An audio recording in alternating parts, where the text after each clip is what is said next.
പറമ്പ് ഫുള്ള് കാട് പിടിച്ച് കിടക്കുക. അപ്പോൾ തേങ്ങ വലിച്ചപ്പം അതിൻ്റെ ഉള്ളിൽ നിന്ന് തേങ്ങ ഒന്നും എടുക്കാൻ കഴിയുന്നില്ല. കാട് പിടിച്ചിട്ട് അതിൻ്റെ ഉള്ളിൽ പോകാൻ കഴിയണ്ടേ, പോകാൻ തന്നെ പേടിയാകുന്നുണ്ട്. അപ്പം പുല്ല് വെട്ടാൻ വേണ്ടി ആളെ അന്വേഷിച്ചിട്ട് കിട്ടുന്നുമില്ല. അപ്പോൾ ഫുള്ള് മെഷീനാണല്ലോ.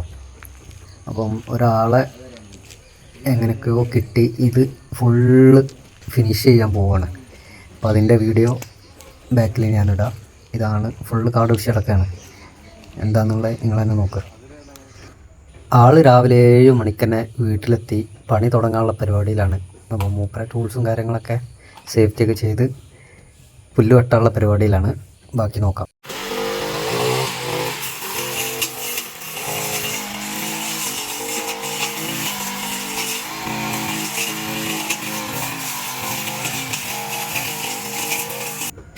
നല്ല നിരന്ന സ്ഥലമാണെങ്കിൽ അടിപൊളിയായിട്ട് പെട്ടെന്ന് പരിപാടി ചെയ്യും. ഇത് കുറേ കരിങ്കല്ലൊക്കെ കുറേ കൊണ്ടുപോയിട്ട സ്ഥലമായതുകൊണ്ട് ഇത് ഈ മെഷീനിൻ്റെ ബ്ലേഡ് കരിങ്കല്ലുമ്പോൾ തട്ടിയാണ്ട് റിട്ടടിക്കും.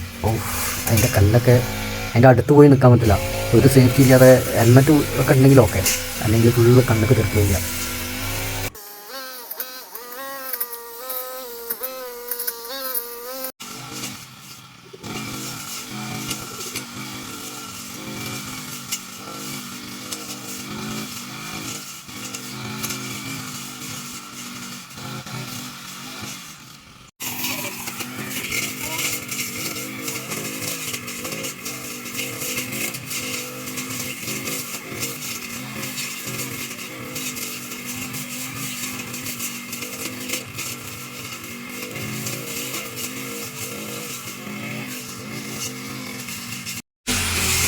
ഫുള്ള് കാട് പിടിച്ചിട്ടേ തേങ്ങ വലിച്ചിട്ട് വരെ അതിനുള്ളിൽ കാരണം ഇറങ്ങാൻ പോലും കഴിയുന്നില്ല.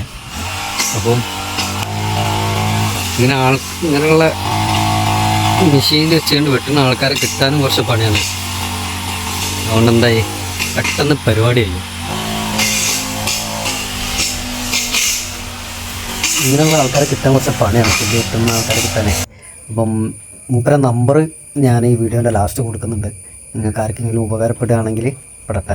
എന്തായാലും ഇത് പെട്ടെന്ന് പരിപാടി കഴിയും. എങ്ങനെ അതിൻ്റെ ചാർജ് കാര്യങ്ങളൊക്കെ പറഞ്ഞാൽ 1 മണിക്കൂറിന് 300 അങ്ങനെയൊക്കെയാണ് തോന്നുന്നത്. ഒരു ദിവസം ഫുള്ള് എന്തായാലും മൂലം മിനിമം വാടക 1000 അങ്ങനെയാണ് തോന്നുന്നുണ്ട്. എന്തായാലും ഞാൻ ലാസ്റ്റ് കൊടുക്കാം. ഇത് കോഴിക്കോട് മലപ്പുറം ബോർഡറിലായതുകൊണ്ട് നിങ്ങൾക്ക് എത്ര പേർക്ക് ഉപകാരപ്പെടുമെന്ന് അറിയില്ല കേട്ടോ.